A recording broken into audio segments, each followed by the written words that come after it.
2002년 노벨 경제학상을 받은 다니엘 카너먼이라고 하는 그 심리학자가 있습니다. 그분은 심리학자로서 유일하게 노벨 경제학상을 받은 그런 사람입니다. 경제학상을 받는 사람은 대개 경제학자인데 이 다니엘 카너먼이라고 하는 이 사람은 심리학자였던 것입니다. 이 카너먼은 인간의 행동이 이성의 지배를 받기보다는 오히려 더 감정의 지배를 받는다 하는 그런 이론을 냈습니다. 그래서 인간을 합리적인 존재, 이성적인 존재로만 해석하고 경제 이론을 인간의 이성에만 맞춰서 그 경제 이론을 짰던 고전 경제학 이론을 무너뜨리고 인간은 이성적일 것 같지만 이성적이기보다는 오히려 더 감정적인 존재다 하는 것을 강조하면서 경제를 할 때 이 감정에 그 초점을 맞춰서 그 경제 이론을 만들어야 한다 이런 그 주장이었습니다. 인간은 합리적으로 결정하는 존재가 아니라 감정에 쉽게 흔들리며 주먹구구식으로 판단하는 그런 존재가 인간이다 이렇게 말했던 것입니다. 아마 우리들의 삶을 이렇게 돌이켜보면 우리도 사실은 어떤 것을 뭐 물건을 구입한다든지 뭐 이럴 때 아주 이성적인 생각을 하는 것 같지만 사실 감정적인 생각을 많이 할 수가 있습니다. 이거 색깔이 좋은데 뭐 이렇다든지 이성적으로는 이런 게 좋은 것 같지만 사실 그때 그 감정에 의해서 그 좌우되는 때가 많이 있습니다. 아마 이 사람은 그런 관점에서 그 경제 이론을 펴서 노벨 경제학상을 받았습니다. 여러분, 인간은 이성적인 존재입니다. 동시에 인간은 또 감정적인 존재이기도 합니다. 인간이 감정적인 존재라고 하는 것은 감정에 쉽게 흔들릴 수도 있다는 것을 말합니다. 감정에 쉽게 흔들린다는 것은 실수를 할 수 있는 가능성이 높다는 그런 뜻도 됩니다.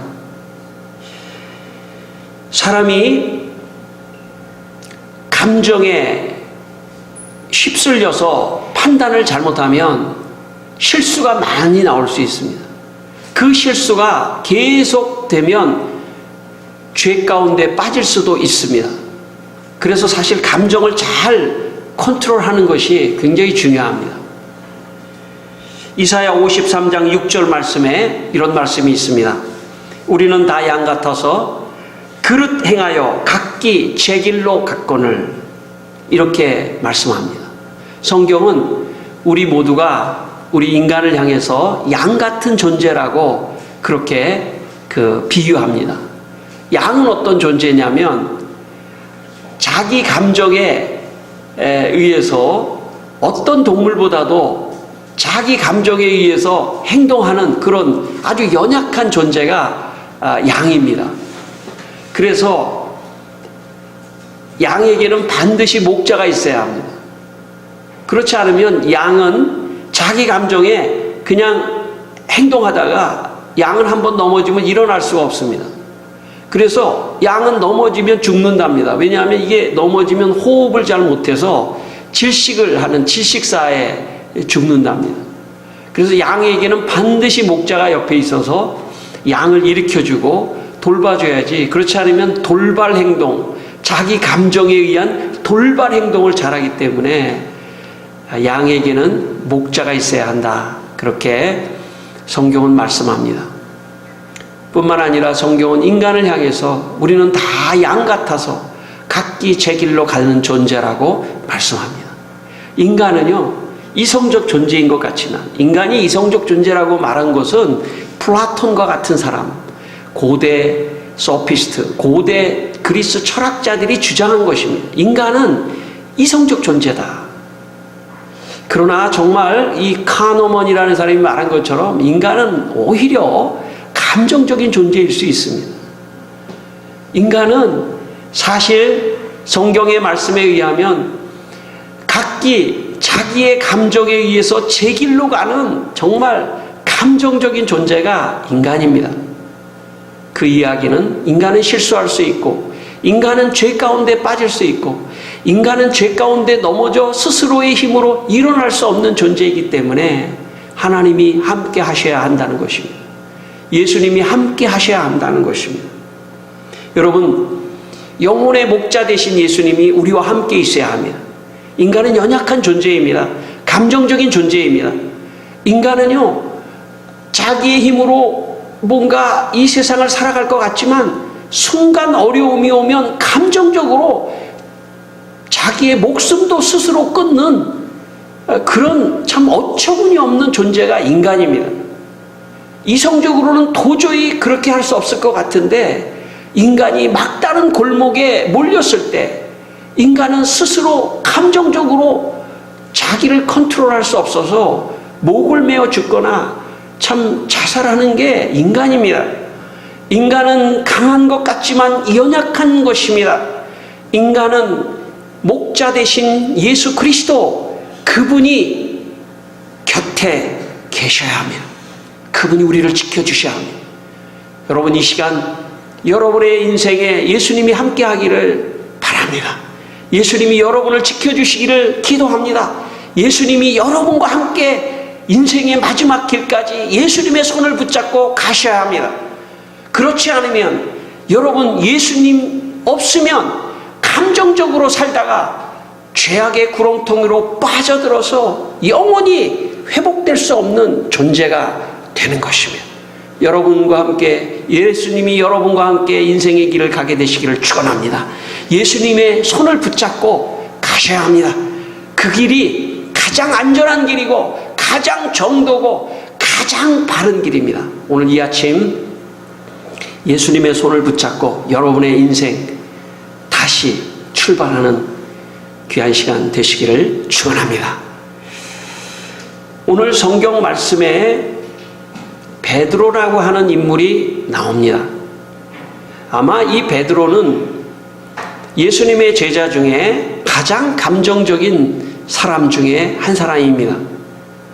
심지어 예수님이 참 물 위로 나를 걷게 하십시오 하면서 막 물 위로 뛰어들지도 하기도 하고 했던 그런 사람입니다. 베드로는 예수님이 붙잡힐 때도 칼을 뽑아서 말고의 귀를 막 순간 내리치는 그런 어떤 굉장히 감정적인 사람입니다. 오늘 베드로가 그런 감정적인 실수를 하는 그런 말씀입니다.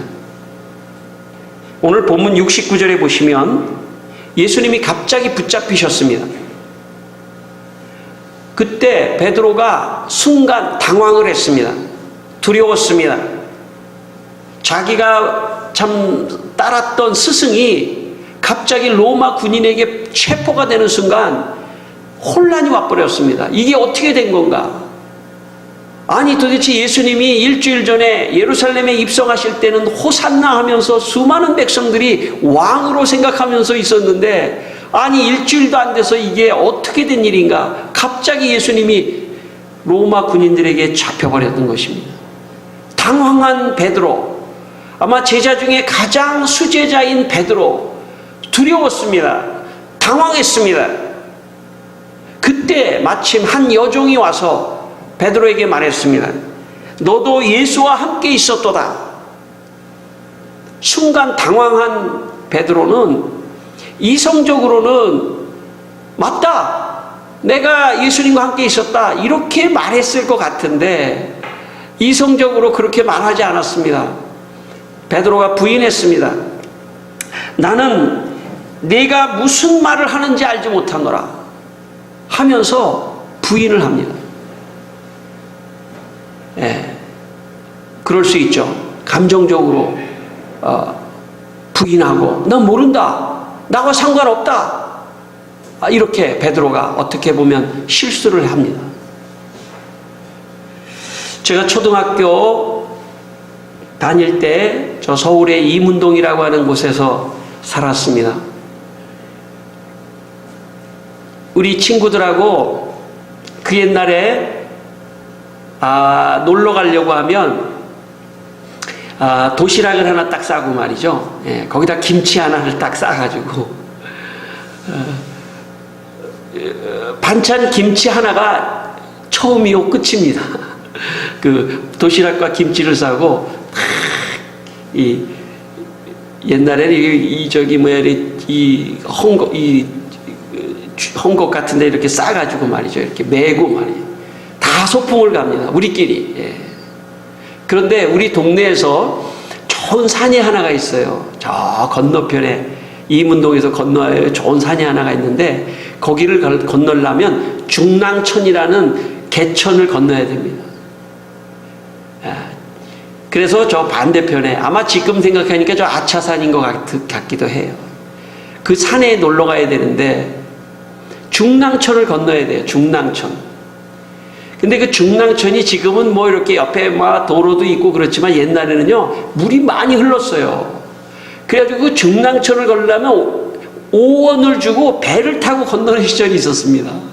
제가 어린 시절 얼마 안 되는 거예요. 몇십 년밖에 안 됐는데 중랑천에 5원을 주고 배를 타고 건너는 그랬습니다. 그래서 이제 우리가 배를 타고 건너서 이제 산에서 도시락을 까먹고 놀고 이제 집으로 돌아오는 길에 우리가 그런 생각을 했습니다. 여러분 그때 당시에 1원, 5원만 해도 그래도 과자도 사 먹을 수 있는 돈인데 우리가 집으로 가려면 다시 중랑천에서 배를 타고 돛담배를 타고 참 그런 시절이 있었습니다. 돛담배를 타고 얼마 안 되지만 한 40, 50m밖에 안 되지만 거기를 건너가려면 돈을 줘야 되는데 야 우리 돈을 주지 말고 그 중량교 철교가 있었습니다. 철교 밑에는 이 나무로 이렇게 해가지고 밑에는 이렇게 뻥뻥 뚫린 데인데 그 철교 밑에는 중랑천이 지나가고 높이도 한 20m쯤 됐을 거예요. 그런데 거기를 지나가면 돈을 안 내고 거기를 건너갈 수 있으니까 우리가 거기를 건너가자고 모의를 했습니다. 그래가지고 이제 거기를 몇 걸음 건너가는데 거기를 지키는 아저씨가 계시거든요. 철길 아저씨가 계세요. 못 건너가는 데죠. 거긴 건너가면 큰일 나는 데죠. 거기를 중랑천을 한 10걸음 건너가는데 밑에를 보니까 까마득하게 중랑천이 흐르고 가운데가 뻥뻥뻥뻥 뚫렸습니다. 기차 원래 그냥 도로 같은 데는 돌 같은 걸 이렇게 깔아놓지 않습니까? 그런데 거기는 그냥 아무것도 없이 허공이에요. 밑에를 보니까 그냥 다리가 후들후들 걸려가지고 10m도 못 가가지고 도저히 못 가겠더라고요. 그런데 잘못하면 뒤에서 기차가 와버리면 우린 큰일 나는 거예요. 밑으로 뛰어내리지 않는 한 잘못하면 죽는 거예요.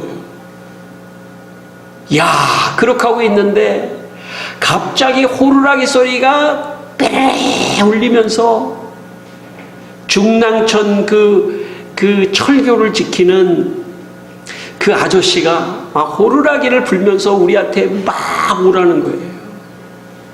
우리가 생각했습니다. 여기서 도망가는 거는 앞으로 가는 거고 저 아저씨한테 돌아가면은 혼날 것 같고 이거 큰일 났습니다. 예. 저 아저씨한테 다시 돌아갔다가는 큰일 날 것 같고 그렇지 않고 그 앞으로 가자니 중랑천 밑에 그 까마득한 거기를 걸어갈 수가 없었던 거예요. 그래서 우리가 이제 할 수 없이 야 철수하자, 잘못하면 큰일 나겠다 해서 이제 뒤로 돌았습니다. 돌아가지고 이제 한 걸음 한 걸음 그 아저씨한테 갔더니 그 중랑천을 지키는 그 아저씨가 우리한테 막 혼을 내면서 옛날에는 손바닥을 그렇게 잘 때렸어요. 손바닥을 내라고 하고 막 손바닥을 쇠 같은 게 있어요. 쇠 그런 걸로 막 손바닥도 맞고 무척 혼났습니다. 너희들 이 중랑천 철교를 건너가다가 만약에 기차가 와버렸으면 너희들 어떻게 할 뻔했니? 니 뒤로 뛰어내렸다가 잘못하면 죽어. 잘못하면 기차에 치여서 죽어. 너희들 죽을 뻔했어. 제가 생각해 보니까 이성적으로 생각했다기보다는 감정적으로 생각해가지고 큰 실수를 한 거예요. 그런데 참 지금 와서 생각해 보니까 그 아저씨가 안 불렀으면 더 큰일 날 뻔했어요. 그 아저씨가 불러줬으니까 그래도 뒤로 빨리 돌아갔지. 그 아저씨가 안 불러줬으면 상상하기에 정말 곤란한 그런 어려움을 당할 뻔했습니다. 여러분, 우리가 연약하고 인간은 실수가 많습니다. 인생을 살려고 할 때 내가 참 잘 판단한 것 같으면서도 감정적으로 판단해서 실수하고 넘어지고 깨어지고 죄를 짓고 실수하고, 여러분, 그럴 때 누군가 나를 불러주셔야 하며 누군가 나를 스톱시켜주고 그쪽으로 가면 위험하다라고 누군가가 불러주셔야 하는데 그분이 예수님입니다. 여러분, 그 예수님의 음성이 여러분에게 들리는 은혜가 있기를 바랍니다. 여러분, 예수님께서 안 돼! 거기에 가면 안 돼! 죽어! 떨어져! 기차에 부딪혀서 너 죽게 돼 있어! 그만 가! 실수 그만해! 이제 죄를 끊어! 거기서 멈춰야 돼! 그만! 이라는 주님의 음성이 여러분에게 들리셔야 합니다. 여러분, 우리가 예배에 나와서 하나님의 말씀을 듣는다는 것은 무엇입니까? 오늘 이 설교를 통하여 예수님께서 우리 모두에게 말씀하시는 것입니다. 그쪽으로 가면 죽어. 그만 가. 멈춰. 스톱. 돌아와. 그것입니다. 그 예수님의 음성을 들을 수 있어야 합니다. 그런 귀가 열리셔야 합니다. 그게 사는 길입니다. 오늘 이 시간 그 예수님이 우리 모두에게 말씀하시는 그 음성을 여러분 마음에 듣기를 바랍니다. 세상으로 나가면 안 돼요. 죽습니다. 여러분, 세상의 쾌락과 세상의 좋은 것, 그게 당장은 나를 즐겁게 할 수 있을지 모르지만 아닙니다. 그것은 독이에요. 꿀 바른 독입니다. 그쪽으로 가면 점점 내 영혼이 피폐해지고 죽어가는 것입니다. 멈추셔야 돼요. 멈추셔야 합니다. 오늘 본문에 보시면 베드로가 실수를 하는데 연거푸 실수합니다. 72절에 보니까 베드로가 이제 그 여종이 그러니까 피해서 앞문으로 나왔습니다. 그랬더니 또 다른 여종이 뭐라고 말하냐면 너도 그 사람에게 너도 다른 여종이 그를 보고 거기 있는 사람들에게 말하되 이 사람도 나사렛 예수와 71절 함께 있었도다. 그랬더니 72절에 베드로가 맹세하고 또 부인하여 이르되 나는 그 사람을 알지 못하노라 하더라. 처음에는 그냥 부인만 했어요. 근데 두 번째는 맹세하고 부인했습니다. 맹세하면서 부인했다는 얘기는 더 강하게 부인했다는 뜻입니다. 사람은요, 연약해요. 한 번 실수를 하고 그냥 거기서 끝날 것 같지만 그렇지 않습니다. 고집을 부리고 더 악해지고 더 마음이 완악해지고 맹세하고 부인하고 이제 베드로가 큰일 났습니다. 조금 후에 73절에 보니까 곁에 섰던 사람들이 나와 베드로에게 이르되 너도 진실로 그 도당이라. 내 말소리가 너를 표명한다 하거늘. 아마 갈릴리 사투리를 썼던 것 같습니다. 베드로가. 너도 그 도당이라. 곁에 섰던 사람들이 말하니까 베드로가 이번에 74절에는 그가 저주하며 맹세하여 이르되 나는 그 사람을 알지 못하노라 하니. 여러분, 예수님과 베드로는 오랜 동안 친분이 있었던 사이였습니다. 그런데 한 번 실수를 하니까 베드로의 입에서 예수님에 대해서 저주하면서까지 나옵니다. 그러니까 사람은 연약해요. 사람은 사실 연약한 존재입니다. 이성적인 존재라기보다는 참 감정적으로 연약하고 죄가 한번 우리를 물들이기 시작하면요, 걷잡을 수 없습니다. 한번 죄악 가운데로 빠지면 걷잡을 수가 없어요. 여러분, 누군가는 끊어줘야 돼요. 그런데 여러분, 세상에 내 힘으로는 끊을 수가 없습니다. 이 실수와 죄로 빠져들어가는 이 베드로 스스로가 자제할 수가 없어요. 베드로 스스로가 그것을 끊을 수가 없습니다. 내가 예수님을 부인하고 멀어져가고 맹세하고 저주하고 하는 거기에 그 자리에서 베드로의 혼자의 힘으로는 그 늪으로부터 나올 수가 없습니다. 여러분, 우리가 이 세상을 살 때 어떤 사람이 신앙의 눈으로 볼 때, 아, 저 사람이 지금 죄 가운데 있다, 시험에 들었다, 실수를 하고 있다, 그런 게 보여도 아무리 말을 해도 말이죠, 아무리 말을 해도 깨달을 수가 없어요. 인간은 그런 능력이 없습니다. 인간의 말로는 그 사람의 죄를 끊어낼 수 있는 힘이 없습니다. 스스로는 더 말할 것도 없습니다. 스스로는 내가 죄악 가운데 빠져들어가도 이 죄악으로부터 돌이킬 수 있는 길이 없습니다. 유일한 길이 하나가 있다면 그것은 하나님의 말씀이 그 영혼에 떨어져야 합니다. 하나님의 말씀을 통해서 깨닫지 않는 한 인간은 죄로부터 돌이킬 수 없는 존재입니다. 예수님이 불러주셔야 합니다. 예수님이 그 영혼의 말씀을 생각나게 하셔야 합니다. 여러분, 우리가 이 말씀을 듣는다는 것은 축복된 시간입니다.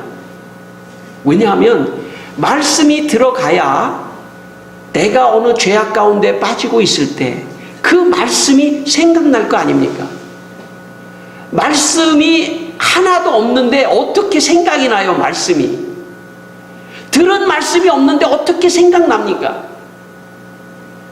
말씀이 우리의 영혼에 그래도 담겨져 있어야 어느 순간에 그 말씀이 생각나는 것입니다. 그러므로 여러분, 우리가 이렇게 말씀을 들어서 그냥 잊어버려도 괜찮아요. 성령께서 어느 순간 그 말씀을 생각나게 하실 겁니다. 그리고 그 말씀을 생각나게 하시는 것이 나를 깨닫게 해서, 그래, 여기서 멈춰야 한다, 이제 그만해야 한다, 돌이켜자. 하나님의 말씀만이 그 사람을 죄악의 길로부터 돌이킬 수 있는 것입니다. 저는 여러분에게 그런 은혜가 있기를 바랍니다. 여러분에게 여러분의 영혼에 말씀을 담아두십시오. 오늘 이 시간도 말씀을 담아두십시오. 옛날에 목사님이 무슨 말씀을, 우리 선배 목사님들이 그런 말씀 많이 하셨어요. 졸아도 괜찮다, 교회 와서 졸아라. 아니, 자도 괜찮다, 교회 와서 자라. 그런 말씀을 하셨어요. 제가 지금 와서 생각해 보니까 참 진리인 것 같습니다. 여기에서 어리든 자든 졸든 이 교회에서 그냥 있으면서 오늘 말씀 하나도 안 들려도 그렇지 않습니다. 말씀이 여러분의 영혼 속에 어떤 한 단어라도 들어가는 순간, 어느 순간 성령께서 그 말씀을 생각나게 하는 사람, 그 사람이 결국은 하나님 앞에 돌아올 수 있는 것입니다. 그래서 주일학교가 중요합니다. 옛날에 많은 분들이 주일학교를 다니다가 세상으로 나갔어요. 교회 옛날에 친구 따라서 고등학교 때 문학의 밤 한번 나갔어요. 그런데 세월이 10년이 지나고 20년이 지나고 어느 날 성령께서 그때 어떤 장면, 어떤 사건 하나를 생각나게 하셔서 다시 교회로 오는 그런 사람도 얼마든지 있습니다. 여러분, 교회에 발을 딛는 게 중요해요. 교회에 한번 발을 딛는 게 중요합니다. 이곳에 와서 발을 디딘 사람, 그 사람은 하나님께서 반드시 은혜의 기회를 전 준다고 믿습니다. 와서 처음에는 말씀이 안 들리더라도 여러분 가만히 앉아만 계셔도 말씀이 여러분의 영혼에 떨어지는 은혜가 있을 것입니다. 그리고 하나님께서 그것을 씨로 생각해서 어느 순간 그 말씀을 생각나게 해서 여러분을 구원하시는 겁니다. 서방 교부 아우구스티누스라고 하는 유명한 참 교부가 계셨는데, 그 사람은 어려서 너무나 똑똑했습니다. 머리가 명석했습니다. 그는 북아프리카 카르타고 출신입니다. 오늘 우리로 얘기하면 변방의 사람입니다. 그때 당시에 이탈리아 로마라고 하는 가장 중심에 그는 유학을 갑니다. 그리고 이탈리아 로마에서 수사 교수가 됩니다. 그거는 정말 이탈리아 로마 출신이 아니고는 될 수 없는 그런 굉장히 중요한 자리입니다. 카르타고와 같은, 북아프리카 카르타고와 같은 변방의 출신이 거기에 교수가 된다는 것은 쉬운 일이 아닙니다. 그런데 아우구스티누스, 그는 거기서 교수가 됩니다. 교수가 되면서 그는 기고만장합니다. 내 지식이 최고야. 교만이 한호를 찌릅니다. 그런 사람 스스로 돌이키기 어렵습니다. 그는 명예를 얻었습니다. 부를 얻었습니다.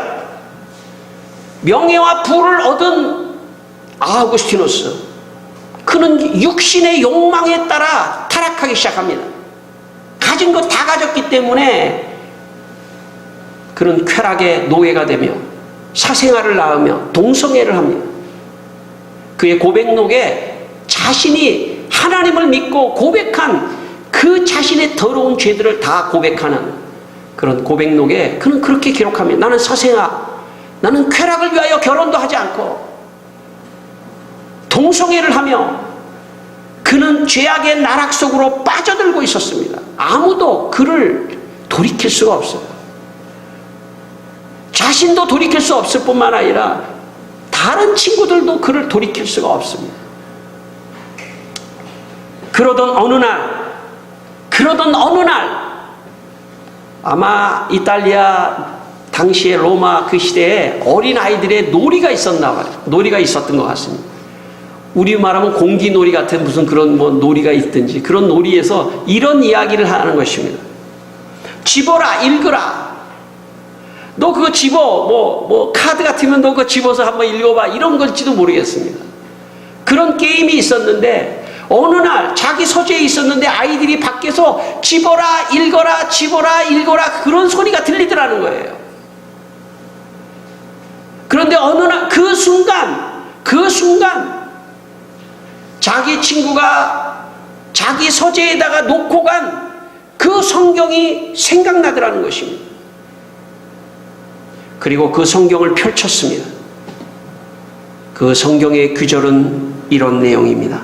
폭식과 먹는 것, 폭음과 술이죠.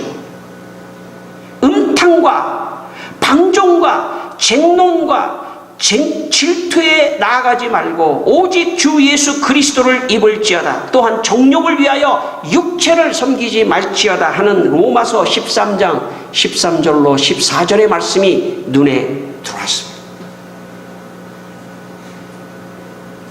아우구스티누스, 그 성경 구절이 눈에 들어오는 순간 고백록에서는 이렇게 고백합니다. 아무 생각이 없게 되며 내 안에 있는 어두움이 빠져나가는 것을 경험했다고 그는 말합니다. 그리고 그는 변화됩니다. 새로운 사람으로 거듭납니다. 하나님의 말씀만이 우리를 거듭나게 할 수 있다는 것입니다. 그 세상의 어떤 것도 아우구스티누스를 제어할 수 없었습니다. 그의 죄를 끊어낼 수가 없었습니다.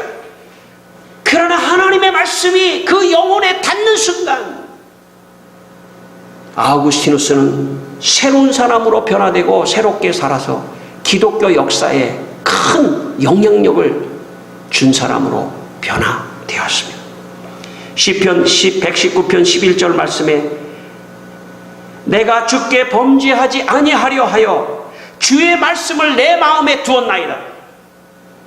여러분, 지금 이 시대에 우리가 이 세속적이고 세상적으로 우리를 얼마나 끌어내며 얼마나 우리를 타락시키는 문화가 우리의 주변에 산더미같이 쌓여 있습니다. 내 힘으로 그걸 이길 수 있다고요? 이길 수 없습니다. 내 생각으로 이길 수 있다고요? 이길 수 없습니다. 끊어낼 수 있다고요? 없습니다. 그만큼 이성적이지 않습니다. 인간은 감정적으로 죄악에 빠져서, 늪에 빠져서 굴르다가 결국은 영원한 멸망으로, 지옥으로 갈 수밖에 없는 게 인간의 비참한 현실입니다. 유일하게 우리를 그 늪에서 끌어낼 수 있는 분, 유일하게 내 마음을 끊어낼 수 있는 분, 내 마음을 정지시킬 수 있는 분, 나를 돌이킬 수 있는 것은 하나님의 말씀, 예수 그리스도의 말씀 외에는 없습니다. 여러분에게 이 하나님의 말씀이 떨어지기를 축원합니다. 여러분의 마음을 지켜서 이 세속에 물들지 않도록 여러분 하나님의 말씀이 여러분의 마음을 지키는 은혜가 있기를 바랍니다. 오늘 74절에 보시면 맨 마지막 베드로가 저주하며 맹세할 때 닭이 울었더라. 닭이 울었더라. 놀라운 예수님의 끊어냄입니다. 왜냐하면 예수님께서 이렇게 말씀하셨기 때문입니다. 예수님이 잡히시면서 베드로를 향하여 베드로야, 오늘 네가 닭이 울기 전에 나를 3번 부인할 것이다. 닭이 울기 전에. 베드로는 부인하면서 전혀 예수님의 말씀이 생각나지 않았습니다. 그런데 자기가 3번째 부인을 한 순간에 닭이 울어버렸습니다. 영적인 알람을 주님이 맞춰놓은 거죠. 그 사람에게. 마치 아우구스티누스에게 집어라 읽으라 하고 하는 그 영적인 알람을 통해서 말씀으로 인도한 것처럼 닭이 우는 순간에 베드로의 생각에 예수님이 말씀하신 그 말씀이 성광과 같이 그의 머릿속을 스치고 지나갔던 겁니다. 예수님은 다 알고 계셨구나. 예수님이 끊어주셨구나. 여러분, 베드로가 여기서 세 번째 부인을 한 다음에 어쩌면 베드로가 나가서 자살했을지도 몰라요. 4번째였다면, 여기서 끊어주지 않았다면, 왜냐하면 그 다음 구절은 우리가 다음 장은 안 읽었지만 그 다음 장은 가룟 유다가 나가서 자살하는 얘기예요. 가룟 유다가 나가서 자살하는 얘기예요. 여러분, 예수님이 마지막 식사를 하시면서 이 그릇에 손을 넣는 자가 나를 팔 자라고 하는 말씀을 하셨습니다. 그거는 가룟 유다 너만 알아들으라는 그런 뜻입니다. 이 빵 그릇에 손을 넣는 자가 나를 파는 자라. 그러니까 서로 누가 주님을 파는 자인가를 왁자지껄했지만 가룟 유다는 알고 있었습니다. 만약 그것이 가룟 유다의 귀에 들렸다면 아마 가룟 유다는 자살하지 않았을지도 모릅니다. 여러분, 말씀이 없는 사람은요, 자기가 자살하든 멸망하든 둘 중에 한 길로 갈 수밖에 없습니다. 주님의 말씀이 여러분의 귀에 들리기를 축원합니다. 여러분에게 영적 알람을 하나님께서 주시기를 원합니다. 제가 옛날에 사랑의 교회 대학부 학생들에게 제가 그 수련회를 한 적이 있어요. 여름에 수련회 한 적이 있었는데 아이들에게 찬송을 시켜놨는데 다 참 힘이 없는 거예요. 여름이었는데 제가 성령 받으라 하는 찬양을 제가 10번을 부르고 20번을 부르고 30번을 부르고, 그때 성령께서 제 마음속에 이런 마음을 주셨습니다. 네가 이 자리에서 혹시 성령 받으라를 한 1000번쯤 부르다가 쓰러져서 죽어. 그러면 여기에 있는 수백 명의 학생들이 혹시 훗날에 너무 좀 잘못된 거지만 충격을 받고 그리스도 앞으로 돌아올 수 있지 않겠냐. 물론 그때 내 쓰러지지 않았습니다. 그러나 쓰러질 만큼 온몸에 땀을 흘리며 성령 받으라를 수백 번 불렀습니다.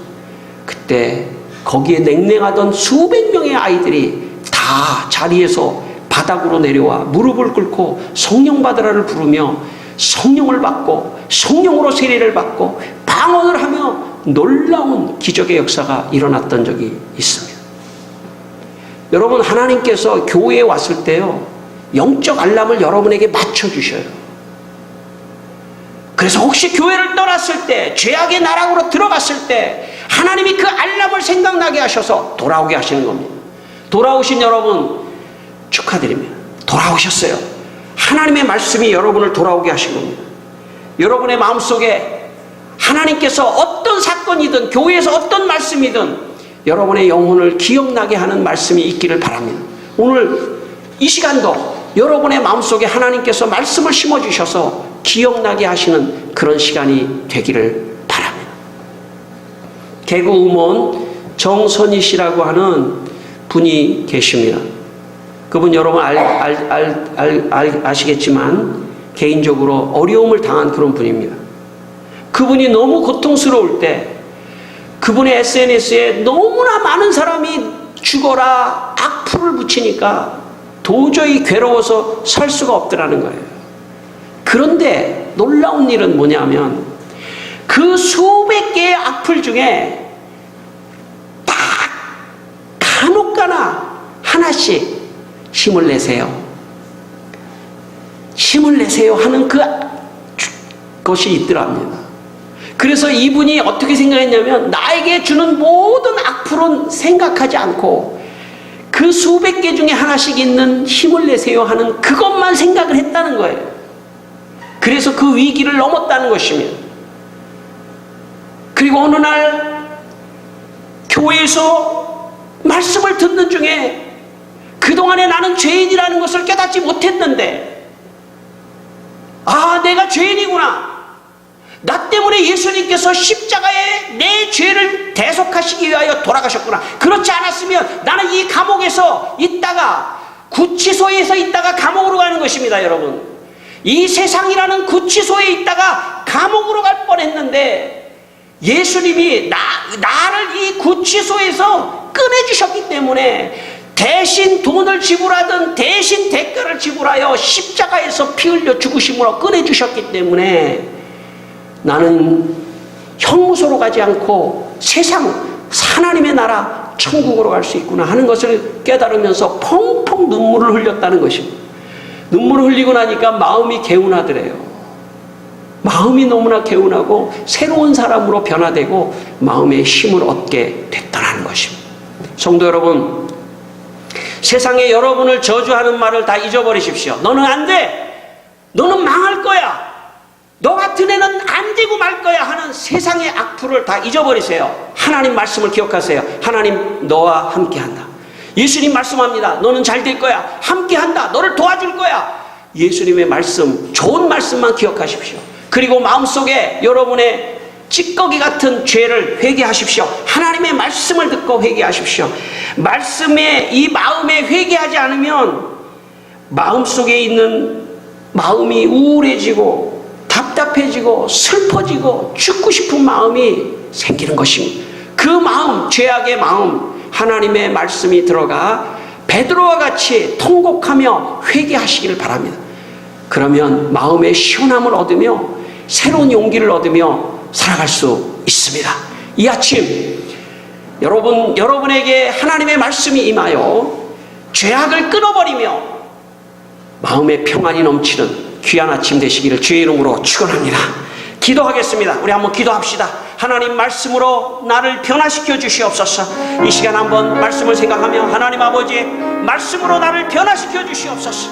주여 말씀으로 나를 변화시켜 주셔서 죄악을 끊게 하시고 아버지 하나님이여 실수를 끊게 하시고 아버지 하나님 회개하며 눈물을 흘리며 통곡하며 마음에 있는 찌꺼기들과 더러운 것들을 다 아버지 하나님 씻어내어서 마음의 평안이 임하게 하여 주시옵소서. 우리 성도들 하나님 참 한 주간 동안 여러가지 참 세상에서 참 절망의 소리를 듣고 왔지만 이 시간 하나님 희망의 소리를 듣고 변화되어 새롭게 아버지 하나님이여 참 거듭나고 새로운 사람으로 변화될 수 있도록 하나님 역사하여 주시옵소서.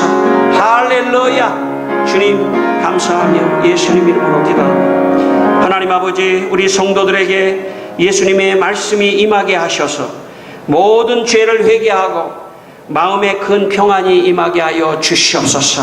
예수님의 이름으로 기도드리옵나이다. 아멘.